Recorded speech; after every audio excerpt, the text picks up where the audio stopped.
Salut Antoine, aujourd'hui nous allons parler de ta passion qui est Bitcoin et son écosystème. On va en parler le plus simplement possible pour que toutes les personnes qui nous écoutent comprennent mieux tout simplement cet incroyable univers. Et pour commencer, pourrais-tu te présenter brièvement? D'accord, bon, eh bien moi, je suis tombé dans Bitcoin il y a une petite dizaine d'années, donc on peut considérer que c'est assez tôt, hein, si on considère que Bitcoin est un protocole qui a aujourd'hui à peu près 15 ans d'activité. Et je pense que si j'avais vécu en France à l'époque, je m'y serais probablement pas intéressé. Il se trouve qu'à l'époque, je vivais à l'étranger dans un pays qui connaissait beaucoup d'inflation, pas mal de censure financière, c'est-à-dire qu'on ne pouvait pas vraiment faire ce qu'on voulait avec son argent. Ok. Et donc quand tu touchais ton salaire, ce qui était mon cas en monnaie locale, il fallait que j'en dispose rapidement parce que sa valeur pouvait fondre en fonction de l'inflation. C'est comme Ok. ça que ça se passe dans un pays où il y a de forts taux d'inflation. Tu essayes de chasser cette mauvaise monnaie et trouver de la vraie monnaie où la valeur est préservée. Et pendant longtemps, j'ai eu recours au dollar américain. Euh, pour essayer justement de gagner contre l'inflation. Et je me suis dit qu'il fallait innover, trouver peut-être d'autres véhicules pour préserver la valeur de mes économies. Et je me suis tourné vers Bitcoin, d'autant plus qu'avec Bitcoin, je pouvais donner cours librement à des échanges avec d'autres pays ou utiliser, dépenser cette monnaie-là ou l'échanger une fois dans d'autres pays, ce qui n'était pas le cas avec la monnaie dans laquelle j'étais payé. Donc c'est vraiment pour un peu la résistance à la censure que je suis rentré dans Bitcoin. Mais je ne vais pas le cacher, il y avait aussi l'espoir que ça monte, l'espoir que le cours monte et que ça rapporte un petit peu plus un un plan d'épargne classique, disons. Pour rappel, le but de cette interview, c'est de rendre le plus simplement possible la compréhension de Bitcoin, et l'idée c'est de clarifier tout ça. Est-ce que pour commencer, pourrais-tu nous parler de ce qu'est Bitcoin et la blockchain? Alors, Bitcoin, c'est quelque chose qui est assez complexe en soi sur les aspects techniques. Donc, si on veut l'introduire à des néophytes qui ne sont pas forcément familiarisés, il faut dire déjà que c'est une invention, mais qui cumule plusieurs innovations en une seule. C'est-à-dire qu'il y a un long parcours jusqu'à l'émergence de Bitcoin. Il y a l'apparition dès la fin des années 70 de la cryptographie asymétrique, qui permet d'utiliser une clé publique pour donner un peu son identité numérique, mais pour avoir accès à cette clé publique, il faut avoir et savoir ce qu'il y a dedans, il faut une clé privée. Donc on peut communiquer une adresse, mais pour avoir jouir de ce qu'il y a dans cette adresse, pas comme les portefeuilles Bitcoin, il faut la clé privée. Et personne ne peut enfin, ça dépend de l'algorithme, mais ça va être très très difficile de déchiffrer cette clé privée. Donc ça, c'est une grosse innovation à la base du protocole Bitcoin, mais il y en a d'autres. Il y a la fameuse preuve de travail, il y a aussi les réseaux pair à pair. On reprend un peu ces technologies déjà observées pour les gens qui téléchargeaient légalement des choses au début des années 2000 via les emules et tout ça. Ça utilise donc le pair à pair. Et tout ça pour créer un objet numérique unique. C'est-à-dire que Bitcoin, techniquement parlant, il crée la rareté dans le monde du numérique.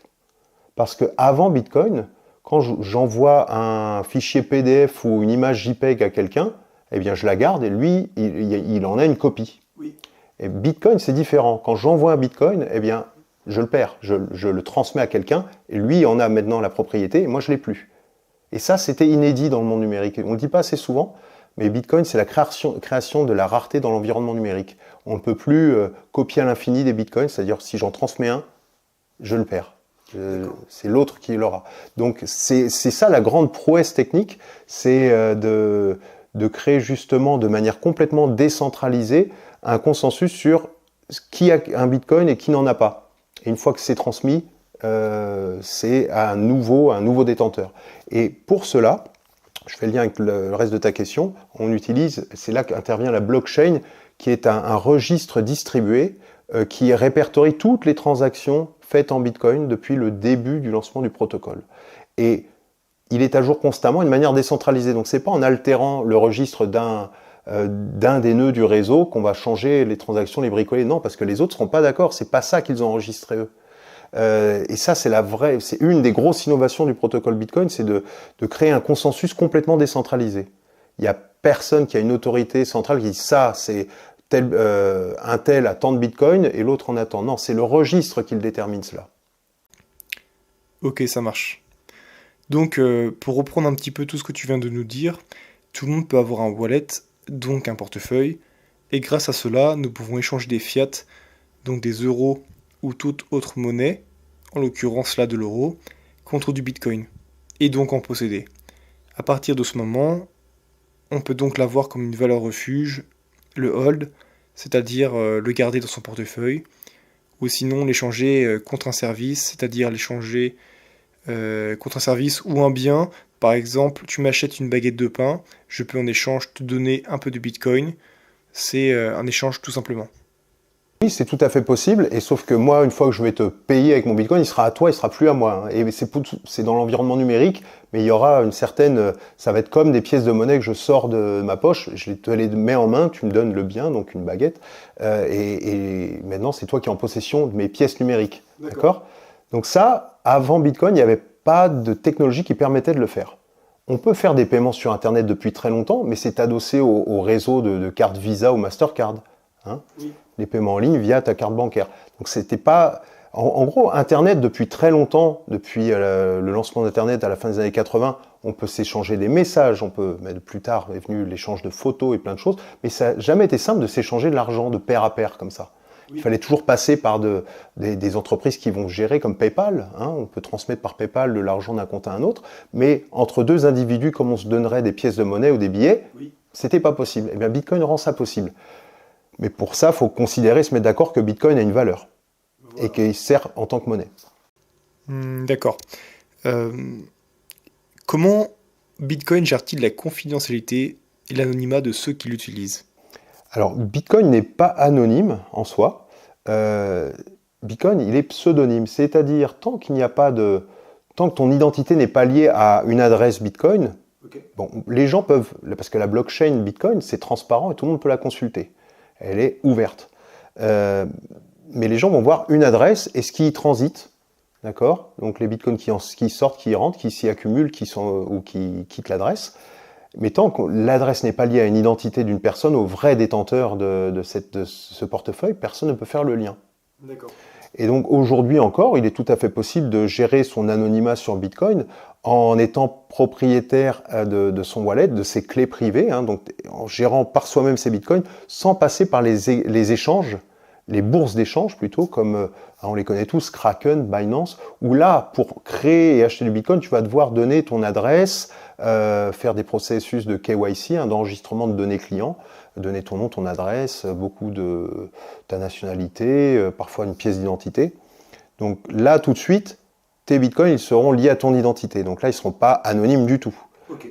En revanche, si toi, tu fais l'effort d'acquérir des bitcoins hors de ces plateformes-là, tu peux maintenir un certain anonymat. D'accord, ok. Et qui est à l'origine du Bitcoin? Comment a-t-il été créé et en quelle année? Alors, il y a tout un cheminement et depuis, on va dire, une quarantaine d'années, il y a pas mal de gens qui planchent sur créer des protocoles de monnaie numérique pour pallier à ce que je te disais tout à l'heure, c'est qu'il n'y avait pas vraiment de monnaie pour Internet. Et il y a beaucoup qui s'y sont essayés avec des projets plus ou moins à succès, mais non, ça n'a jamais décollé. Et en 2008, il y a quelqu'un qui apparaît sur un forum, enfin c'est une lettre, ce qu'on appelle une newsletter d'information. C'est la newsletter des cypherpunks. C'est un groupe de passionnés de cryptographie aux États-Unis, des gens très techniques, hein, sur un sujet assez confidentiel, mais qui revêt beaucoup d'importance. Et quelqu'un qui se fait appeler Satoshi Nakamoto dit, bien écoutez, moi je travaille sur un projet qui vise à faire une espèce de monnaie numérique. Ça s'appelle Bitcoin. Et je vais bientôt publier mon livre blanc que je vous mettrai, qui sera accessible pour votre consultation. J'aimerais avoir vos retours. Et ça, c'était sur l'été 2008, il me semble. Après, il publie ce livre blanc, qui est un document qui fait 9-10 pages. Hein. Aujourd'hui, on le trouve partout. C'est très... C'est le white paper, il me semble. Le white paper, un livre blanc. Voilà. Et d'ailleurs, il me semble que c'est après la crise de subprime que ça a été créé. C'est juste. Le white paper, il a été créé dans cet environnement-là, cette grande crise économique liée au subprime aux États-Unis, puis qui s'est diffusée tout au reste du globe, hein, en 2008 et 2009, un environnement assez catastrophique qui mettait en lumière une faillite, morale du système bancaire traditionnel. Et il faut se rappeler aussi que c'est l'époque où les grandes banques ont été sauvées par les États, donc par nos impôts, malgré des pratiques tout à fait déplorables, et personne n'est allé en prison. On s'est dit, il y a quand même un système monétaire et bancaire qui est pas au service du citoyen, qui est pas au service des gens, quoi. Et cet objet-là apparaît dans ce contexte-là, voulu ou pas voulu, enfin c'est le timing a fait que. Et tout début 2009, début janvier 2009, le protocole qui a été décrit dans le livre blanc rentre en action. Ok. Et c'est là que le protocole Bitcoin démarre avec très peu d'utilisateurs. Au moins sur le premier semestre 2009, il n'y a que quelques gens qui jouent avec, qui découvrent, qui disent « mais attendez, ce truc-là, ça marche ». Et ça fait petit à petit, avec des débuts très timides, ça va faire tache d'huile. Mais de manière complètement organique. Combien ça coûtait un bitcoin Il n'y avait même pas vraiment de prix à l'époque dessus. Les gens pensaient qu'il y a des gens qui ont commencé à théoriser en disant que ça vaut le prix que ça coûte à produire avec l'énergie qu'on mobilise pour produire. Alors là, on va parler tout à l'heure du minage et on parlera de ça plus en détail. Okay. Mais le bitcoin, on n'en produit pas comme ça ex nihilo, ça ne sort pas de rien. Il faut fournir justement une preuve de travail pour créer de nouveaux bitcoins. La proof of work. La proof of work. Mais la création des unités bitcoin, elle se fait de la manière suivante. Et là, je vais résumer beaucoup, parce que c'est des sujets où il y a des gens qui écrivent des bouquins entiers là-dessus. La création de Bitcoin, c'est la récompense qu'on donne aux mineurs, à ces entités qui tentent à sécuriser le réseau, en mobilisant de la puissance informatique, qui elle-même consomme de l'électricité. Voilà. Et chaque fois qu'un mineur valide un bloc de la blockchain, donc un bloc qui répertorie toutes les transactions qui se sont passées dans les 10 dernières minutes, le réseau, l'algorithme le récompense avec une certaine quantité de bitcoin. À l'origine, en 2009, on parlait de 50 bitcoins par bloc. D'accord. Et c'est ce qui constitue le mécanisme d'émission monétaire de bitcoin. Là, on rentre dans une politique monétaire, c'est le bitcoin se génère à chaque fois qu'un bloc est validé. D'accord ? Et la quantité de bitcoin qui est la récompense aux mineurs, elle change tous les 4 ans, elle se divise par 2. Tous les 4 ans. Enfin, c'est tous les 210 000 blocs. Mais ça tombe à peu près tous les 4 ans. C'est le halving, me semble. Voilà, c'est le mécanisme du halving. Et au fur et à mesure des années et des cycles, des époques, comme on dit sur Bitcoin, la création de nouveaux bitcoins se raréfie, elle devient moindre. Donc, au début, on était à 50, après on était à 25 bitcoins par bloc de récompense, puis ensuite à 12,5, et puis à 6,25. Et là, depuis 2024, on est passé à 3,12. C'est pas 3,25 ? 3,125. D'accord. D'ailleurs, il y a aussi quelque chose qui est très important, je pense, à mettre en lumière, c'est le fait qu'il n'y ait que 21 millions de bitcoins. Et que du coup, c'est immuable, ça ne peut pas changer. Tout à fait. Et alors, le fait qu'il y ait 21 millions de bitcoins, c'est l'aboutissement de ce mécanisme du halving. L'émission, elle commence à 50. Si ça ne changeait jamais, il y en aurait une quantité infinie. Tant que la blockchain tourne, ça tendrait vers l'infini, le nombre de bitcoins en circulation. Mais comme on diminue tous les 210 000 blocs, tous les 4 ans environ, cette récompense, à la fin de cet exercice-là des halvings, vers 2140, quand il y aura eu, je ne sais plus, une quinzaine de halvings ou un peu plus, il n'y aura plus que 21 millions de bitcoins. Ils auront tous été émis. Voilà. Et ça, c'est quelque chose qui est lourd de conséquences, parce que ça crée une rareté dans l'émission de ce jeton-là, on sait d'ores et déjà qu'il n'y en aura jamais plus de 21 millions. J'ai l'impression que le Bitcoin, c'est comme une sorte de boule de neige qui a été lancée et qui est presque impossible à réfréner aujourd'hui. C'est une très bonne analogie, je trouve, parce que ça commence de rien. Ça commence peut-être par quelques flocons qui s'agglomèrent, ils commencent à rouler comme ça, voilà. Et très peu de gens. Et puis il y a cette croissance organique. Il y a de plus en plus de gens qui s'agrègent au réseau parce qu'ils disent tiens, c'est intéressant, je vais m'y intéresser. Peut-être qu'il y a tout un mécanisme d'incitation qui mène des gens à s'intéresser au réseau. Déjà, il y a les mineurs, ils disent attends, tu me dis que si je mobilise un peu de puissance de calcul, je vais être récompensé pas forcément, mais je vais me mettre sur ce réseau-là et je vais peut-être avoir une chance d'être récompensé par une récompense de bloc pour avoir validé un bloc. Formidable, eh bien je vais essayer. Et puis il y a des gens qui ont trouvé une utilité dans l'usage du jeton. Et vers 2010, on commence à lui donner une valeur à ce jeton. Et là, c'est là que tout change. il y a plein d'anecdotes. Hein. C'est pas vraiment la première valorisation de Bitcoin, mais la plus connue, c'est un type qui dit, tiens, pour rigoler sur un forum, il dit, celui qui est capable de me faire venir des pizzas chez moi, livrer chez moi des pizzas, je suis prêt à le payer en Bitcoin. Et il y a un type qui joue le jeu et qui lui dit, bon bah moi, si tu me donnes 10 000 Bitcoins, je te fais envoyer 2 pizzas chez toi. Et ça, c'est fait, c'est la première. C'est celle qui est la plus médiatisée, il y en a eu avant, mais c'est la première transaction en soi. Alors ça paraît complètement effarant, parce que 10 000 bitcoins aujourd'hui, je ne vais même pas faire le calcul, ça fait fois 62. 600 millions de... Aujourd'hui, le 600 millions de dollars. 62 000 dollars. Ouais, ça fait, ouais, 620 millions de dollars, j'ai peut-être pas fait le calcul de tête, mais bon. C'est une somme faramineuse, c'est les pizzas les plus chères de l'histoire, probablement. Mais à l'époque, il n'y avait pas ça valait presque rien. Oui, Mais plus, ouais. on a vu apparaître dans les années suivantes des bourses d'échange où il y avait un prix pour le Bitcoin. Et en fonction de la demande et de cette boule de neige qui grossit, hein, toujours plus de gens s'y intéressent, eh bien la demande augmente et il y a de plus en plus de gens qui veulent les Bitcoins et le cours augmente. Et voilà comment on passe de 0 à aujourd'hui environ 62 000 dollars, un peu plus de 55 000 euros. Que penses-tu de l'or contre le Bitcoin? Quels sont les principaux avantages du BTC, BTC acronyme donc Bitcoin, face à la monnaie traditionnelle? Alors, l'or, l'or, c'est une technologie qui est approuvée. C'est une technologie, l'or, hein, vraiment.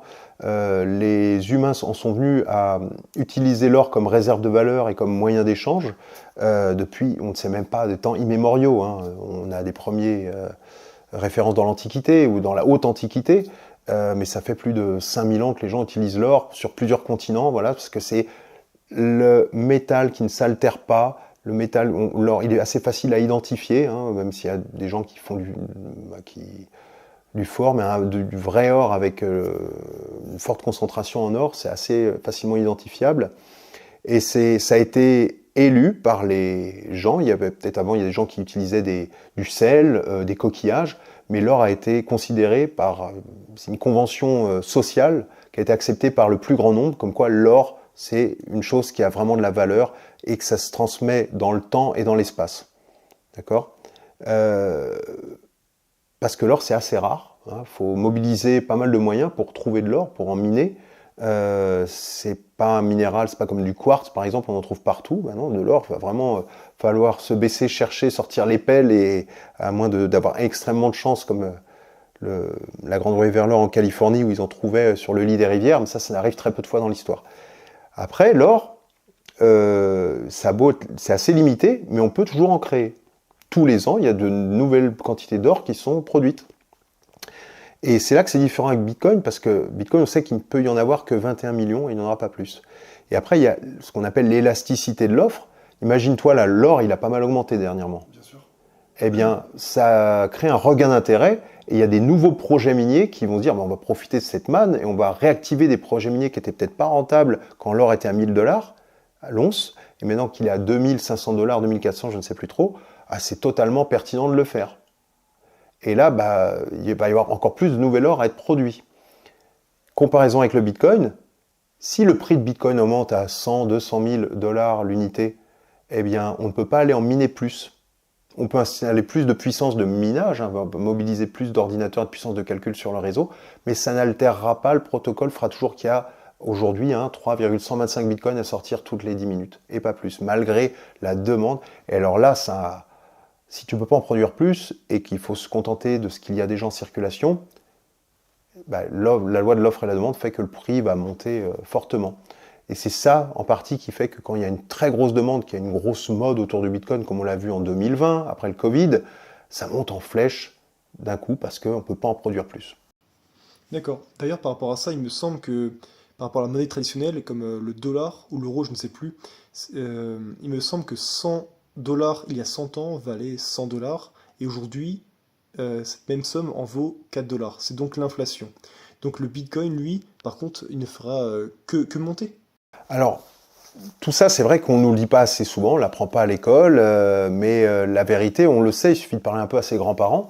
Et bon, nous, on a déjà changé pas mal. Il y avait l'ancien franc, le franc, et puis maintenant, il y a l'euro.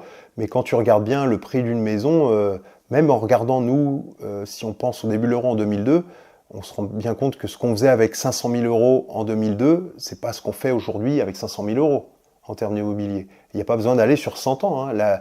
La valeur de l'euro a perdu considérablement en valeur. Et déjà, la Banque Centrale Européenne admet que 2% d'inflation par an, c'est bien. Très bien. Mais 2% d'inflation par an sur 20 ans, ça fait une perte substantielle de la valeur. Hein. Alors évidemment, tu vas pouvoir placer ça sur des livrets A ou d'autres formes d'investissement, mais tu vas toujours devoir mener cette course contre la perte de la valeur de la monnaie. Et ça prend du temps. Il faut toujours se creuser la tête, et tu as déjà un boulot, et puis le soir, il faut te convertir en conseiller de gestion de patrimoine, quoi, presque. C'est un peu contraignant quand même. Et tout ça, c'est dû à l'émission constante de nouvelles masses monétaires dans le système. Contrairement à ce que peuvent dire peut-être les profs d'économie au lycée, qui sont un peu d'obédience de l'école économique keynésienne, la création infinie de monnaie, ça tend à la baisse de valeur de cette monnaie. Mais ça a été vérifié maintes et maintes fois dans l'histoire. Des gens qui émettent plus, qui créent plus de la monnaie un peu à partir de rien, comme ça a été fait sous certains empereurs romains, eh bien la valeur de la monnaie à l'époque-là a chuté considérablement parce qu'ils ont altéré la proposition de valeur de la monnaie qui était de garder de la valeur justement. Et Bitcoin, du fait de sa politique monétaire assez unique, permet de lutter contre ça. Parce qu'on ne peut pas en produire plus. On peut pas, le banquier central ou le président de tel pays des États-Unis ne peut pas appeler le banquier central et dire attends, il faut du stimulus, il faut stimuler l'économie avec plus de quantité monétaire. Ça ne marche pas comme ça.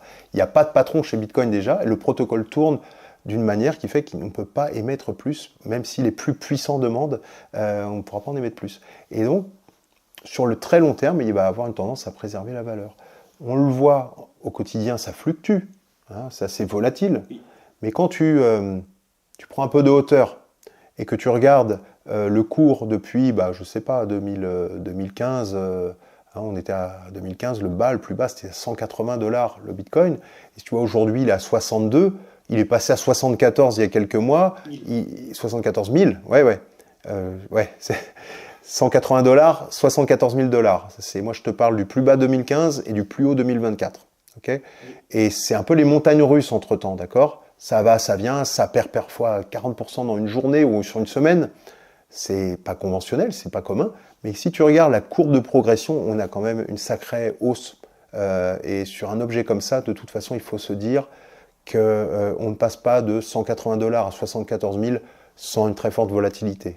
Après, par rapport à ça, j'ai envie de rebondir et pour faire l'avocat de Bitcoin, je pense qu'aujourd'hui, s'il y a des hausses et des baisses aussi importantes en termes de pourcentage, c'est parce qu'aujourd'hui, je pense que Bitcoin est assez jeune et que du coup, lorsque dans le temps, de plus en plus d'argent sera injecté dans Bitcoin, ça va devenir de moins en moins volatile, tout simplement. C'est très probable. Tout à fait. Plus il y aura de gens à s'en servir ou à adhérer à ça, ou plus ça sera distribué, il est très probable déjà que le cours augmente plus et qu'au final, on soit sur quelque chose de beaucoup moins volatile. Mais ça, on ne peut pas le dire. Tout à l'heure, on parlait de Bitcoin et de mineurs. Alors, est-ce que tu peux nous expliquer exactement c'est quoi un mineur et comment le minage fonctionne? Donc le mineur, c'est un acteur très important dans le réseau, surtout aujourd'hui avec la dimension qu'a pris le réseau. Au début du réseau Bitcoin, on pouvait miner avec un simple ordinateur. Et très vite, il y a une espèce de course à l'armement parce qu'il y avait un gros mécanisme d'incitation pour se placer sur ce créneau-là. Le minage, ça consiste à résoudre des équations compliquées. Et on peut prendre ça comme une forme de loterie. Et celui qui y arrive en premier va aller valider l'ensemble des transactions d'un bloc. Et comme je disais tout à l'heure, la récompense qui va lui être allouée, c'est l'émission monétaire de Bitcoin. Donc là, au début du réseau, c'était 50 Bitcoins par bloc validé. Et aujourd'hui, via plusieurs cycles de halving, c'est environ 3,125. Ce qui représente une somme intéressante. Et donc, il y a toute une économie qui s'est développée autour de cela, de gens qui ont concentré beaucoup de pouvoir de calcul pour avoir le plus de chances de miner. Pour augmenter, c'est comme si tu joues au loto, tu dis tiens, je vais acheter 1 million de tickets de loto, peut-être que ça va me permettre d'augmenter mes chances de gagner. C'est un peu sur ce mécanisme-là. Plus tu mobilises de pouvoir de calcul, plus tu as de chances d'aller valider des blocs. Et c'est devenu une industrie, le minage, et il y a aujourd'hui un très gros pouvoir électrique mobilisé, enfin très gros pouvoir informatique, c'est peut-être le plus gros ordinateur du monde, hein. Aujourd'hui, le réseau Bitcoin en termes de minage, évidemment, ça consomme de l'électricité pour alimenter tout ça, puisque les ASIC, hein, qui sont ces espèces de cartes graphiques qui sont exclusivement dédiées au minage de Bitcoin, consomment de l'électricité. Et c'est pour ça qu'on dit souvent que le réseau Bitcoin consomme beaucoup. Voilà. Oui, c'est vrai que Bitcoin consomme beaucoup, car il a besoin d'énergie pour le minage, et c'est une répartition mondiale. En 2023, une étude estimait que Bitcoin consommait entre 100 à 150 TWh par an, ce qui représente la consommation d'un petit pays comme l'Argentine. Mais en comparaison, l'énergie pour une monnaie fiat, on va prendre l'euro pour l'exemple, une étude de 2014 estimait entre 250 et 300 TWh, soit le double, car il y a tout un système bancaire, avec des personnes qui se déplacent, des distributeurs, des infrastructures pour la production de billets, la supervision de celle-ci, etc. Ce qui est énorme. Oui, tout à fait, c'est un bon degré de comparaison parce que c'est bien de dire que Bitcoin consomme beaucoup, mais quelle est la consommation du système fiat ou qu'est-ce que ça représente la consommation pour faire tourner le dollar en tant que monnaie? Qu'est-ce que ça représente, ne serait-ce que si on faisait la comparaison avec l'or? L'industrie de l'or, le minage d'or, c'est très gourmand en énergie aussi, c'est un impact environnemental très conséquent. Une mine d'or, on utilise du cyanure, enfin, c'est des techniques de minage très lourdes de conséquences au niveau environnemental. Bitcoin, lui, le réseau Bitcoin consomme de l'électricité, mais il n'émet pas de CO2 en lui-même. Tout dépend de la source d'électricité qui alimente les fermes de minage. Et en l'occurrence, c'est peut-être une des industries les plus vertueuses aujourd'hui en termes d'émissions, parce qu'il y a énormément de sources renouvelables qui alimentent le réseau Bitcoin. Et si tu veux qu'on creuse un peu sur la partie énergie, alors là-dessus, il y a de super bons contenus sur YouTube avec des gens qui en parlent très bien. On pourra parler un peu des sources tout à l'heure, hein. Bien sûr. Mais au final, c'est une industrie plutôt vertueuse et qui va aller chercher de l'énergie qui autrement serait perdue. Et je veux te donner juste un exemple. Un truc qui se développe pas mal en ce moment, c'est quand tu as un champ pétrolier au bout du monde, là, parce que le pétrole, des fois, va être extrait dans des endroits assez éloignés. Souvent, ça vient il y a des poches gazières à côté du champ de pétrole, et ce gaz, il est évacué. On appelle ça du gaz de torchère. C'est souvent à côté des champs de pétrole, on voit des petites flammes, hein, au bout de. Oui.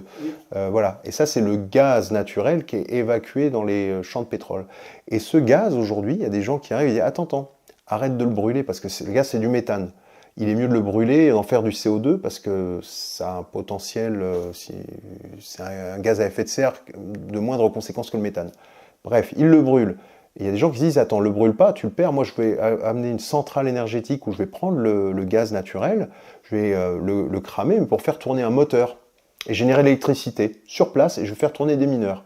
Alors je suis prêt à te payer un petit peu pour ça, pas cher, toi tu le perds aujourd'hui, ça ne te rapporte rien, moi je suis prêt à ça peut devenir un centre de profit pour toi et moi je vais faire tourner, j'amène 2-3 conteneurs sur le site du champ pétrolier et je fais tourner des équipements de minage et je participe donc avec cette ferme de minage, peut-être que je vais valider des blocs Bitcoin. Donc ça marche comme ça aujourd'hui, ça va aller valoriser des sources d'énergie qui seraient autrement perdues. Et est-ce qu'un particulier comme toi ou moi, est-ce qu'on peut faire tourner un bloc? Un mineur, un équipement de minage, oui, c'est possible. Tu peux acheter un ASIC, ça se vend. Puis aujourd'hui, il y a ce qu'on appelle une tendance qui s'appelle le solo mining, c'est-à-dire d'aller miner par soi-même, se lancer dans le minage. Alors, il faut comprendre que les chances de miner un bloc sont extrêmement réduites, le faire par soi-même, mais sinon tu peux joindre ton pouvoir de minage à ce qu'on appelle un pool de minage où tu vas être aggloméré à plein d'autres petits comme toi, ou même des petits, des moyens, et tu seras rémunéré en fonction de le pool de minage qu'il aura réussi à valider comme bloc et les bitcoins qu'il aura récoltés, ensemble, seront redistribués à tous ceux qui ont apporté leur petite pierre à l'édifice. D'accord. Donc on peut faire du minage chez soi, et il y a des équipements aussi, l'équipement de mining, il peut avoir une autre fonctionnalité, c'est qu'il produit de la chaleur, et ça peut se substituer à ton chauffage pour l'hiver. Ok, super. Donc, bon, tu vas pas devenir millionnaire en ayant 1 ou 2 ASIC chez toi, il faut bien considérer, les chances sont très faibles, mais il y a un aspect éducatif et un peu geek, on va dire, qui est quand même pas mal, et on va apprendre énormément sur ce qu'est le minage, qui est quand même un principe très intéressant aujourd'hui. D'accord. Et donc, est-ce que c'est ça le proof of work? Parce que du coup, il me semble qu'il y a le proof of work et le proof of stake. Est-ce que tu peux différencier les deux, nous expliquer un petit peu? Le proof of work, depuis le début, c'est ce qui est utilisé sur Bitcoin, hein, la preuve de travail. C'est un mécanisme de consensus qui sert à sécuriser le réseau et à valider les transactions en même temps. C'est ce que je te disais. Pour ça, les gens qui font de la proof of work, qui sont rémunérés par l'émission monétaire de Bitcoin. Le proof of work, c'est vraiment, il faut fournir du travail pour être récompensé. Proof of stake, c'est un peu différent, et même si je suis pas spécialiste, parce que moi je m'intéresse qu'à Bitcoin, je m'intéresse de très loin à ce qui se fait ailleurs. J'ai connu un petit peu Ethereum, j'ai commencé à avoir de l'Ethereum, j'en ai acheté un petit peu en 2016, quand ça valait 9 dollars l'Ether. Mais très vite, je ne me suis pas trop reconnu. Et de toute façon, Ethereum, c'est Proof of Work jusqu'en 2022. Hein. Après, ils ont fait cette transition vers les mécanismes de Proof of Stake, qui était censé donc complètement éliminer l'empreinte carbone de leur réseau. C'était ça un peu la narrative. Mais la Proof of Stake, c'est la preuve d'enjeu. C'est plus tu en détiens de l'Ethereum, plus tu as, avec un Ethereum, tu as une quantité d'Ether dessus, et ça veut dire que tu n'as pas intérêt à ce que le réseau faillisse ou qu'on rompe l'intégrité du réseau, parce que tu perds directement. Tu as un enjeu à ce que ça marche. Mais au-delà de dire que c'est solide ou pas, c'est juste que les gros vont devenir toujours plus gros. C'est à mon avis sur la proof of stake, preuve d'enjeu. Alors qu'avec la preuve de travail, ça quand même maintient un certain niveau de décentralisation sur le réseau, sur le minage en particulier. Voilà. Mais moi, après, je suis pas un spécialiste sur les mécanismes alternatifs à Bitcoin, donc j'ai pas trop mon avis. Ayant évalué très vite que Bitcoin est un objet très différent de tout ce qu'est le reste des cryptos, hein, on pourrait parler d'Ethereum, mais Ethereum, il n'y a pas eu cette croissance organique comme la boule de neige que tu citais tout à l'heure. Il y a eu un pré-minage et il y a eu une quantité de jetons pré-minés, donc il y avait tout de suite une quantité très conséquente de jetons disponibles à la revente. Okay, et ça, c'est pas du tout le cas de Bitcoin. Ça a été Bitcoin, les jetons, ça se fait 50 plus 50 plus 50 plus 50, et on est arrivé aujourd'hui jusqu'à plus de 19 millions. Il me semble que donc Bitcoin, c'est le tout premier coin qui est arrivé. Il est aussi, on n'en a pas parlé, des altcoins. Ouais. Donc Ethereum, c'est un altcoin, mais par contre, c'est vrai, ça fait 5-6 ans que je suis dans la crypto-monnaie, ça c'est mon avis personnel, mais je trouve que plus j'avance dans la compréhension de Bitcoin et de sa blockchain, plus je comprends que Bitcoin, en fait, c'est celui qu'il faut détenir le plus possible. C'est vrai que j'ai fait cette erreur, je peux en parler personnellement. Je suis rentré dans la crypto-monnaie, j'ai acheté du Bitcoin et de l'Ethereum, mais plus j'avance, et plus j'ai fait aussi des erreurs, du trading et autres, d'ailleurs que je ne recommande pas, et juste acheter en spot, ça serait mon conseil. Donc en spot, c'est-à-dire acheter et juste conserver, tout simplement. Et je pense que il faut aller et tendre vers n'acheter et n'avoir que du Bitcoin. Qu'est-ce que tu penses aussi de ces altcoins? Très bien, écoute, le marché, la concurrence, c'est sain de toute façon, et c'est sûr que le succès de Bitcoin a donné à beaucoup d'individus, de groupes d'individus, l'envie de lancer leur propre projet. Et il n'y a pas eu d'autres Satoshi Nakamoto, entre guillemets, parce que Satoshi Nakamoto, on le sait, mais il a disparu, le fondateur de Bitcoin. Donc aujourd'hui, le projet Bitcoin, c'est du code qui est répandu partout, et tout le monde peut se l'approprier et l'installer, faire tourner ce code-là.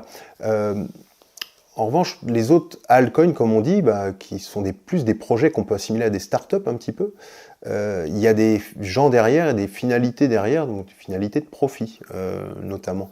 Alors il y a des belles ambitions. Ils sont arrivés souvent avec des projets qui disent « nous on fait mieux que Bitcoin sur telle ou telle chose ». Sauf que pour acquérir l'effet de réseau de Bitcoin, ça prend quand même beaucoup de temps. Et ce qu'on constate après plus de 15 ans, c'est que Bitcoin n'a jamais été détrôné. Il n'y a pas eu ce qu'ils appellent le flippening, où c'est Ethereum ou un autre qui prend le dessus, qui ringardise le Bitcoin. Beaucoup de gens ont pensé que ça se passait. Ce qu'on voit aujourd'hui, c'est que Bitcoin est encore très dominant sur l'univers des cryptos, de très loin le premier protocole utilisé. Donc moi, j'ai pas trop d'avis sur les altcoins, puisque j'en ai pas trop utilisé. Ce que tu disais d'avoir fait des erreurs dans l'errance et de faire du trading, tout ça, tu n'es certainement pas le seul à l'avoir fait. Et il y a beaucoup de gens comme toi qui, lors de ce cheminement, en sont arrivés à la conclusion que Bitcoin est un objet différent qui mérite peut-être de s'y attarder seulement. Et j'ai envie de te dire, quand tu fais ce que tu recommandais tout à l'heure, d'en acquérir de manière récurrente comme ça, des petites ou des grosses quantités, tout dépend de ton profil de risque, c'est quand même beaucoup moins stressant que de trader. Tu vois, le trading, c'est un métier, c'est pas fait pour tout le monde, ça peut devenir très stressant, et puis il y a des très hauts et des très bas, et c'est pas quelque chose... Moi, je sais que j'ai pas le profil pour ça, je suis pas joueur, c'est un peu le casino, quoi. Oui. Et Bitcoin, à ce titre-là, c'est plus un placement de bon père de famille, ce qui peut, de première apparence, les gens dans la rue ou les gens à la banque, tu vas dans une banque commerciale, ils vont dire non, non, Bitcoin c'est très risqué. En fait, moi je le prends plus comme un profil bon père de famille, bonne gestion. Donc c'est pas stressant, tu sais que des fois ça va baisser, tu dis bon bah je ne panique pas, j'ai mes objectifs, je sais que sur la longue durée, c'est sur la longue durée que je parie, ça va avoir plus tendance à s'apprécier, parce que pendant que le système fiat, donc des monnaies traditionnelles, quand même, ne tourne vraiment pas rond, et on le voit encore aujourd'hui, hein, les endettements à répétition, est-ce que l'euro va être là encore dans 15 ans? Franchement, c'est pas sûr du tout. Le dollar, on parle d'une dédollarisation du monde, le dollar quand même a une inflation très forte. Tout ça, c'est des choses qui rendent de plus en plus légitime le cas pour Bitcoin, le cas en faveur de Bitcoin d'en acquérir, parce que c'est peut-être vraiment ça le vrai radeau de survie dans cet environnement de crise constante. D'accord. Et du coup, j'aimerais te demander tout simplement comment investir, quelle plateforme, aussi, j'aimerais qu'on parle de sécurité, de DCA, voilà, de tout ça. Mais la question principale, c'est comment est-ce qu'aujourd'hui tu pourrais conseiller à quelqu'un d'investir en fait? Moi, j'ai pas, chacun prend ses décisions, je fais pas de conseil en investissement, c'est juste que je peux parler de ce que j'ai vu. C'est que oui, sur des échelles plus longues que 4 ans, c'est bénéfique. Personne n'a jamais rien perdu en valeur en misant sur le Bitcoin. Si tu fais pour dire j'en achète, puis dans 6 mois, si j'ai pas gagné, j'en revends, bah non, c'est pas sur cet horizon de temps-là qu'il faut se placer, sur des temps longs. Pour en acquérir, alors il y a plusieurs moyens. Ce que je vais recommander, c'est ce qu'il ne faut pas faire. Éviter les plateformes qui font énormément de pubs sur Internet, comme les Binance, c'est plus des casinos, justement, parce qu'ils vont t'inciter constamment à aller investir ce que tu as mis initialement sur le Bitcoin ou sur autre chose, sur d'autres trucs qui sont la nouvelle sensation, qui vont faire peut-être du x2, x5, x10. Et au final, il y a énormément de gens qui perdent à la fin. Et en plus, tu peux devenir une cible facile pour des gens qui vont essayer d'avoir tes codes pour aller sur Binance et siphonner ton compte. Ces choses-là arrivent très fréquemment. Donc éviter ces plateformes-là. Je pense avant de s'y mettre, il faut quand même être curieux, s'éduquer. Et le meilleur moyen aujourd'hui disponible, partout en France, il y a aujourd'hui ce qu'on appelle les meet-up Bitcoin. C'est des événements organisés dans les villes, les grandes villes et les villes moyennes, et parfois même dans les petites villes. Et en cherchant bien près de chez soi, on verra qu'il y a des meet-up forcément. Il suffit de googler meet-up dans ma région, un truc comme ça, meet-up Bitcoin dans ma région, tu vas vite trouver. Et là, tu vas rencontrer des gens qui sont plus au courant que toi, qui, de manière, parce qu'il y a quand même, ça filtre beaucoup, il y a pas de les gens, ils n'ont rien à te vendre dans ces meet-up-là, ils ont juste de la transmission, de l'éducation, et ils vont te guider dans ton parcours, quoi. Donc pour en acquérir, il y a plusieurs moyens. Tu peux, si tu trouves des gens de confiance, tu peux leur en acquérir de manière directe avec eux, via du cash ou via des virements SEPA. Il y a des petites plateformes en France qui marchent plutôt pas mal. Mais là, je ne veux pas faire de pub, mais il y a qui te permettent de mettre en route ce qu'on appelle du DCA, Dollar Cost Average, c'est d'aller investir 20 euros, 30 euros par mois, programmer ça tous les mois, puis ça s'accumule. Ça peut être pas mal, voilà, pour les gens qui veulent faire de l'achat, puis après ne plus s'en préoccuper, qui peuvent se permettre, dans le pire des cas, de perdre 30 euros par mois. Bon, si ça venait à vraiment aller à zéro, on ne sait jamais, mais c'est pas mon avis. En cherchant un petit peu sur acquérir du Bitcoin, tu vas pouvoir voir, il y a des gens comme Bitstack qui font du bon boulot, mais là c'est pareil, tu vas devoir donner ton identité. Donc dès le début, tu seras KYCisé, entre guillemets, ton identité sera dans le système, quoi, elle sera liée à tes jetons. Tes coins. Pour récapituler un petit peu, ce que tu viens de dire, c'est que tu conseilles d'aller sur Google, de taper Meetup et le nom de ta ville. Ouais. Et aller au contact des gens qui seront à même de te guider, tu vois. Parce que là, on pourrait y passer 2 heures à dire quels outils il faut utiliser. Est-ce que tu aurais une ou deux chaînes YouTube ou un livre à nous donner? Bien sûr, en source, on a la chance aujourd'hui en France, et dans l'espace francophone plus généralement, il y a de très bonnes sources, des gens qui font du super boulot de vulgarisation, on peut dire ça comme ça, et d'éducation. Et je pense, donc je vais te dire un truc, c'est Plan B Network déjà, où il y a énormément de contenu pour tous les niveaux. Sur YouTube? Il y a sur YouTube et c'est un site internet plus globalement. Plan D'accord. B Network, Plan B, le B de Bitcoin évidemment. Il y a aussi un parcours d'initiation avec un site qui s'appelle BTC Touchpoint. C'est donc BTC-TOUCHPOINT, où il y a aussi des podcasts super intéressants pour découvrir plus sur l'univers Bitcoin, sur la philosophie autour de Bitcoin, parce que ça va beaucoup plus au-delà de l'argent, hein, tout ça. Parce que Bitcoin, avant tout, c'est la souveraineté individuelle sur sa monnaie, sur son argent, et ça c'est très important. Et il y a plein de choses, on a la chance d'avoir des sources de qualité. Si j'avais un livre à recommander, bon, c'est peut-être pour les gens qui sont un peu déjà initiés, qui ont fait une partie du parcours, mais qui veulent aller plus profond, un peu plus profond dans le terrier du lapin, comme on dit. C'est un bouquin qui s'appelle L'élégance de Bitcoin, écrit par Ludovic Lars, qui est sorti en 2024 aux éditions Consensus Network, qui est une maison d'édition d'ailleurs. Consensus Network, je recommande d'aller voir leur site, c'est très très bien fait. Et ce bouquin, il a tout. Il a les aspects techniques de Bitcoin, les aspects historiques sur la genèse, comment on en est arrivé à la création de Bitcoin, toute l'histoire de Bitcoin jusqu'à l'actualité, hein, des épisodes assez comme la guerre des blocs où il y a eu vraiment deux visions qui se sont opposées, et il y en a une qui a prévalu sur l'autre, et ça aurait pu changer l'avenir de Bitcoin sinon. Il y a tout le système de minage, tout y est expliqué, tout y est. Je pense que c'est un livre de référence, pas seulement au niveau francophone, mais au niveau aussi de tout ce qui a été paru sur Bitcoin depuis quelques années.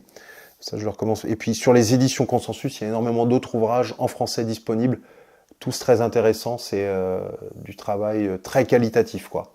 Et j'ai un autre site, un canal YouTube qui me vient à l'esprit, c'est How to Bitcoin, hein, comment faire Bitcoin, comme on dit en anglais. Donc c'est HOWTO Bitcoin. How to Bitcoin, c'est des youtubeurs qui font du bon boulot, avec des interviews très intéressantes aussi.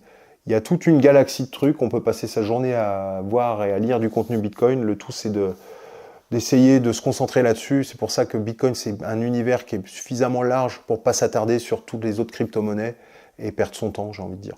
D'accord. Quels sont les principaux risques liés à l'investissement dans Bitcoin et comment les diminuer? Comme tout investissement a un risque à un moment donné, hein, même le livret A, ça peut avoir un certain risque si l'euro se casse la gueule. Donc il y a forcément un risque de perdre de la valeur. Si tu as acheté au top là, à 74 000, bah, aujourd'hui tu es un peu en perte. Mais bon, je pense que tu récupéreras un jour ou l'autre. Voilà. Tu sais, il y a des gens qui en 2021 ont acheté à 60 000 dollars. Et le truc est retombé à 15, hein, donc il faut avoir de l'estomac. Mais aujourd'hui, ces gens-là, ils s'en bénéficient quand même à la fin de l'histoire parce qu'ils ont attendu. Mais au final, il n'y a pas beaucoup de gens qui achètent au top et des très grosses sommes. Enfin bon, ça vraiment le coup a pas de chance. Aujourd'hui, je te dis qu'il y a 95% des gens qui ont investi dans Bitcoin sont gagnants aujourd'hui. D'accord. Après, la sécurité, ça passe plus moi, je recommande de détenir ces bitcoins sur des clés privées, détenir ces clés privées, c'est-à-dire avoir accès, être vraiment le détenteur de ces bitcoins. Aucune technologie monétaire, à part l'or, ne te permet ça, d'être vraiment le détenteur. Tu peux avoir des louis d'or chez toi, tu es le détenteur. Quand tu as tes clés privées de bitcoin, tu es le détenteur. Quand tu as ton argent à la banque, c'est pas vraiment le cas. Hein, il suffit d'aller dire, tiens, je veux retirer tous mes sous. Tu vas voir que la dame au guichet va te faire une drôle de tête. Et c'est un peu pareil, si tu as tous tes cryptos, tes bitcoins sur Binance ou des échanges, ils ne sont pas vraiment à toi. Et c'est pas terrible en fait quand tu as une technologie qui te permet vraiment de les posséder. C'est un peu dommage de les laisser sur ces plateformes où on l'a vu, il y en a qui s'effondrent et qui s'en vont avec les fonds des usagers. Ça s'est arrivé plein de fois. Donc aujourd'hui, il y a eu suffisamment d'exemples pour dire que c'est plus sûr de détenir ces clés privées.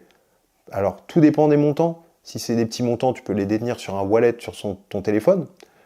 Tu as sauvegardé les clés privées sur un papier bien rangé chez toi, ok. Parce que c'est la suite de 12 ou 24 mots, hein, ça suffit pour garder une clé privée. Et après, tu récupères un téléphone ou quoi que ce soit, tu récupères tes coins, tu vois. Donc ce que tu veux dire, c'est que on peut avoir une ledger par exemple, Tout à fait, ouais, c'est et un c'est cold donc wallet, un un call portefeuille froid, voilà, qui est donc, déconnecté, qui n'est pas connecté à Internet. qui n'est pas connecté à Internet. Donc on a des bitcoins dans un portefeuille, on peut Ouais, les envoyer signature d'accès à tes bitcoins. Voilà, tu as les clés d'accès pour tes bitcoins en fait. et donc d'un portefeuille, on peut les envoyer sur une ledger pour les enlever de par exemple Binance Oui, qui sera tout un à fait. exchange, parce Ouais. que si on les laisse sur un exchange comme Binance, ils pourraient très bien fermer. Quand tu dis qu'on n'est pas propriétaire, c'est que on les a achetés, mais ils sont encore sur la plateforme. Ouais. D'accord. Ils sont sur la plateforme et toi, tu peux te les transférer sur un wallet, hein, un portefeuille qui soit en déconnecté Internet ou sur le téléphone. Là, tu en seras vraiment le propriétaire. Et tu peux les transmettre d'un moment à l'autre chez qui tu veux. Ok. Ce qui n'est pas le cas chez Binance parce qu'il va falloir que tu justifies déjà parfois tu peux avoir des mécanismes, il faut justifier la provenance des fonds, puis ça va pas être instantané non plus. Et la plupart du temps ça marche jusqu'au jour où ça marche plus, où on dit bah non, le site a cessé de fonctionner par exemple. Ça c'est arrivé ça. Et il y a des gens qui n'avaient plus que leurs yeux pour pleurer après, hein, parce que c'est très très dur de récupérer.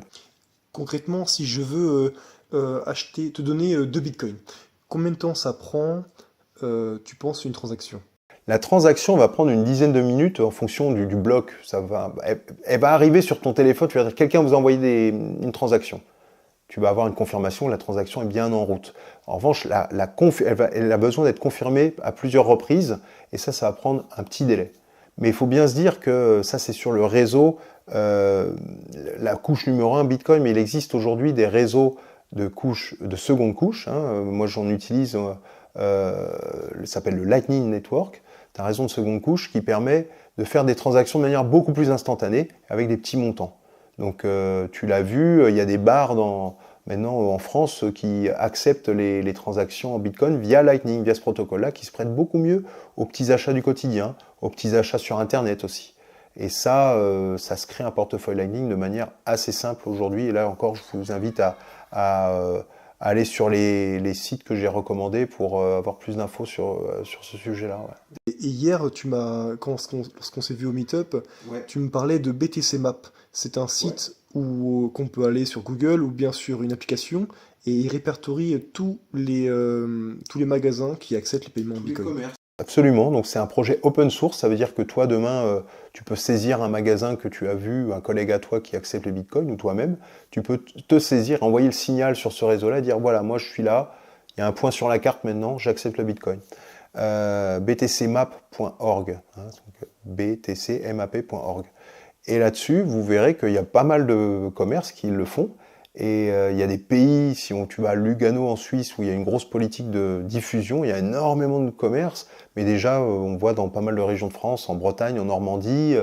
L'autre jour, il y avait un Carrefour en Normandie qui est passé à France 3 Normandie parce qu'il accepte le Bitcoin, tu vois. Donc ça évolue beaucoup. Et tu peux les dépenser, acheter ta bière, acheter ta plancha de charcuterie en Bitcoin, tu vois. Ça arrive. Et nous, on fait des meet-up, par exemple, dans des endroits où c'est possible. D'accord. Et aussi, il y a quelque chose que j'aimerais revenir dessus, c'est le trilemme de la blockchain. Donc il me semble que c'est la scalabilité, donc la vitesse, donc. Ouais. Donc la vitesse, la sécurité et la décentralisation. Ce sont 3 choses. Oui, il y a beaucoup de gens d'altcoins comme ça qui se positionnent justement sur on peut faire beaucoup plus de transactions par minute sur je ne sais quel altcoin ou une blockchain alternative que sur Bitcoin. Sur Bitcoin, on a dit, nous, on ne veut pas altérer le fonctionnement de la blockchain de base, Bitcoin, du protocole, pour faire plus de transactions. Environ, tu peux faire 6 à 7 transactions par seconde sur la première couche de Bitcoin. On a dit, enfin, il y a eu beaucoup de discussions là-dessus, plus ou moins animées. On pourrait faire un retour historique là-dessus, mais vers 2017, il y a des choses qui sont apparues, qui ont permis l'émergence d'un protocole de seconde couche qui s'appelle le réseau Lightning, et qui a permis en deuxième couche de faire beaucoup plus de transactions, un nombre infini de transactions, de manière très décentralisée aussi, parce que Lightning, toi, tu peux avoir un nœud Lightning, moi, je peux avoir un nœud Lightning, c'est facile. Et ça permet d'avancer dans ce sens-là. Et ça, c'est une bonne solution, c'est une solution élégante aussi au problème de la scalabilité. On ne touche pas à quelque chose qui est très costaud, très solide, c'est la blockchain Bitcoin, le réseau Bitcoin qui tourne avec énormément de mining pour sécuriser le réseau. Un réseau très sécurisé, très décentralisé. Et à côté de ça, le Lightning qui se branche là-dessus, qui est connecté au réseau de couche 1 de Bitcoin, qui va permettre aussi de manière décentralisée de faire des micro-paiements et de manière très élégante de multiplier jusqu'à l'infini le nombre de paiements par seconde, un peu sur le modèle de ce que pourrait être Visa. D'accord. On parlait du dernier bloc, donc la vision. L'adoption Bitcoin, combien aujourd'hui de gens possèdent sur 100 du Bitcoin, tu penses? J'en ai pas vraiment idée. Alors, il y a beaucoup d'études qui sortent. Ça dépend des pays. On dit que 10%, 15% des Français possèdent des cryptos à un moment donné. Mais bon, est-ce qu'ils les utilisent? Ils ont peut-être acquis ça. Est-ce qu'ils ont encore les clés d'accès? Alors, ils vont les posséder souvent parce qu'ils ont ouvert un compte Binance. Ça ne veut pas dire grand-chose en soi. Et des vrais utilisateurs de Bitcoin, non, il n'y en a pas tant que ça. Mais ce qui est important, il n'y en a peut-être pas tant que ça, mais ce qui est important, c'est que ceux qui veulent se brancher sur le réseau Bitcoin en acquérant, en ouvrant un wallet, peuvent le faire. C'est une option qui est disponible. Et le jour où il y a vraiment, parce que nous on est dans des pays où on vit assez confortablement, le système qui a ses défauts, le système bancaire, il y a de l'inflation, nos politiques monétaires sont super expansionnistes et les choses perdent l'argent perd de sa valeur. Mais c'est pas du niveau du Venezuela ou du Zimbabwe non plus. Mais quand tu es dans des pays émergents où c'est comme moi, là où j'ai découvert Bitcoin, c'était quand même très compliqué et j'ai trouvé ça comme une bouée de sauvetage à mon échelle. L'adoption, elle se fait plus rapidement que dans un pays comme la France où aujourd'hui on peut vivre sans Bitcoin. Mais peut-être que d'ici quelques années, quand on est quand même dans un profil de crise, peut-être que ça sera plus utile demain qu'aujourd'hui. Et justement, j'aimerais te poser cette question. Que se passerait-il si tout le monde utilisait Bitcoin comme argent et pour les transactions financières partout dans le monde? Moi, je ne pense pas que ça arrivera, ce qu'on appelle l'adoption de masse, remplacer l'argent en tant que tel. Je ne pense pas que ça arrivera. Le réseau, est-ce qu'il est prêt pour demain, du jour au lendemain, que 7 milliards de personnes, 8 milliards de personnes y aillent? Non, il n'est pas pour. Mais il n'y a aucun réseau qui est prêt pour, puisque tu sais qu'il y a 5 milliards de personnes qui n'ont pas vraiment accès à un compte en banque aujourd'hui, même sans doute beaucoup plus. Donc on n'est pas, tout le monde entier n'est pas connecté même au réseau bancaire aujourd'hui. Et que Bitcoin peut se substituer à ça via des couches de seconde couche ou même peut-être des troisième couches qui se basent sur le réseau Bitcoin pour créer de la sécurité autour de protocoles monétaires qui diffèrent un peu de Bitcoin. Je ne sais pas, il y a plein de possibilités. Il y a des choses très intéressantes qui se font. Bon, il y a des projets comme des monnaies locales qui se développent autour de Bitcoin, ça s'appelle Fedimint par exemple. Il y a beaucoup de choses très intéressantes qui se développent en Afrique notamment. En Afrique, tu peux même envoyer du Bitcoin par SMS. Tu vois, il y a des petits protocoles un peu low-tech de technologie sans avoir le dernier smartphone qui permettent de te brancher au réseau aussi. Et je pense qu'on verra de très belles choses dans ces pays émergents où, comme l'Afrique l'a fait déjà avec la téléphonie, il n'y a jamais eu de téléphone fixe, ils sont passés tout de suite au téléphone portable. Peut-être qu'ils passeront, ils n'auront jamais eu accès à un compte bancaire tel que nous on l'a eu, et ils passeront tout de suite à des technologies autour de Bitcoin. Ça, c'est pas impensable. Et d'accord. Et quels sont les défis actuels et futurs que rencontre Bitcoin et la crypto-monnaie en général dans le monde? Les défis sont nombreux, mais je pense que ça avance quand même bien. C'est quand tu es au début, tu n'es pas pris du tout au sérieux. Bitcoin, c'est un truc de geek. Après, c'est un truc de criminel. Donc là, c'est comme les autorités commencent déjà un petit peu à voir le truc comme une menace. Ça veut dire que il n'y a jamais de mauvaise publicité. Ça veut dire que tu grandis quand même en tant que réseau. Et puis après, là, ce qu'on voit aujourd'hui, on est à un stade où il y a les institutionnels, on appelle ça les investisseurs institutionnels, qui considèrent de manière sérieuse Bitcoin comme un vrai outil pour préserver la valeur. Donc que de chemin parcouru depuis 15 ans, on en était très loin. Après, ça diffère quand même de la vision initiale de Satoshi Nakamoto ou des cypherpunks qui sont anti-système bancaire à l'origine.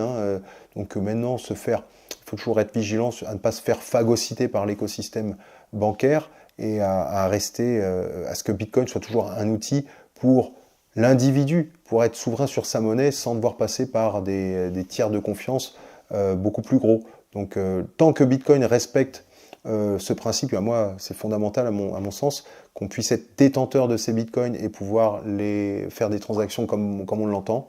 Je pense que tant qu'on garde ça, sa proposition de valeur reste intacte. D'ailleurs, j'ai une question par rapport à ça qui peut être intéressante. Si tu pouvais parler à Satoshi ou à ce groupe de personnes à travers ce podcast, qu'aimerais-tu lui dire ou lui demander? Moi, je ne suis pas toujours intéressé par qui est Satoshi. C'est pas mon rêve de savoir qui est Satoshi. Je trouve que c'est une histoire formidable, évidemment, parce qu'on a un concept un peu prométhéen, comme Prométhée qui donne le don du feu à l'homme. Donc c'est assez fabuleux. Je pense qu'il y a toute une mythologie qui se développe autour de ça. Mais je meurs pas, je me couche pas le soir en me disant mais qui est Satoshi, est-ce qu'on saura un jour? Je sais pas, c'est juste un super boulot. Je pense que c'est peut-être pas ce qu'il attendait, l'adoption, mais à mon avis, on a un outil quand même qui colle pas mal aux préceptes initiaux. Moi, si je le voyais, je dirais juste merci, quoi, et bravo, et surtout ne te fais pas connaître et garde l'anonymat. On n'a pas envie de savoir qui c'est, parce que Satoshi, s'il avait été trouvé à un moment donné, je pense qu'il en était très conscient, il l'aurait mis en tôle. Voilà, parce qu'il a créé quelque chose qui dépasse, rend le pouvoir aux individus, et c'est pas souvent qu'on voit ça. Il y a eu peu d'épisodes dans l'histoire. La création de l'imprimerie, par exemple, ça a donné beaucoup de pouvoir aux individus, ça a généré énormément de révolutions, le fait de pouvoir diffuser la connaissance à une multitude de gens plus facilement que le clergé ne soit plus l'unique détenteur de la connaissance. Ça a tout changé, dans l'Occident en tout cas. Et le fait que séparer la monnaie de l'État, tel que Bitcoin le fait, séparer la monnaie des banques centrales, c'est absolument révolutionnaire. Donc évidemment, il y avait Satoshi, a commis cette transmission-là. Il y a beaucoup de gens qui auraient aimé que ça n'arrive pas, l'invention de Satoshi. Donc il a tout de suite saisi l'enjeu de rester anonyme. Et dès qu'il a vu que ça commençait à devenir populaire, il a dit bon, bah, moi je passe à autre chose, je vais me détacher petit à petit du projet. C'est pas grave, il est entre de bonnes mains. C'est plus un tout petit feu de paille dans un coin, c'est un grand feu, de forêt qui se diffuse et qui est devenu un peu inarrêtable. Aujourd'hui, je pense que Bitcoin est inarrêtable du fait de sa décentralisation. Et on a vu, il y a eu des attaques d'États comme la Chine qui a essayé de stopper l'usage. Même la Chine, qui est quand même très autocratique, n'a pas réussi à le faire. Donc on est quand même sur quelque chose de très décentralisé, très solide, et qui a 15 ans d'existence, qui est quasiment à 99,99% tourné tout le temps, plus que n'importe quel service comme Google ou Facebook. Exact.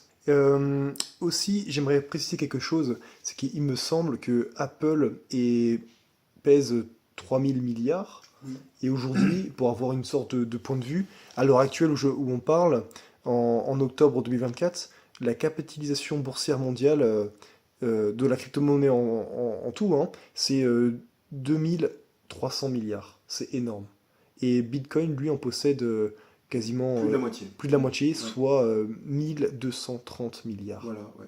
Donc c'est vraiment quelque chose, je pense, qui ne peut pas mourir. Alors c'est un seuil, le palier des 1000 milliards de valorisation, c'est sûr que c'est un gros seuil, et c'est ce qui a fait notamment que les investisseurs du monde de la finance traditionnelle le considèrent comme étant quelque chose de costaud, quoi. C'est pas rien pour arriver à ce stade-là. Il y a peu de choses dans le monde financier qui dépassent les 1000 milliards de valorisation. Donc un Apple, les très grandes entreprises de la tech arrivent à des valorisations considérables.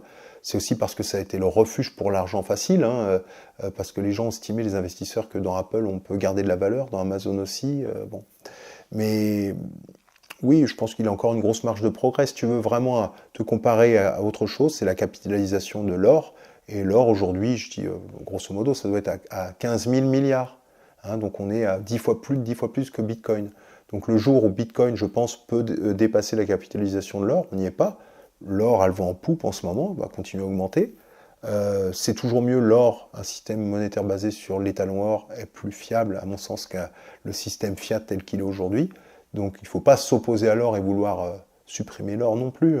L'or a une légitimité, mais Bitcoin apporte, c'est un or numérique dans l'âge numérique de transmission de l'information. C'est quand même une technologie qui colle bien à notre époque et qui est plus que jamais pertinente. J'ai encore deux, trois petites questions. Ce serait quel conseil donnerais-tu à quelqu'un qui débute dans le monde de l'investissement dans Bitcoin?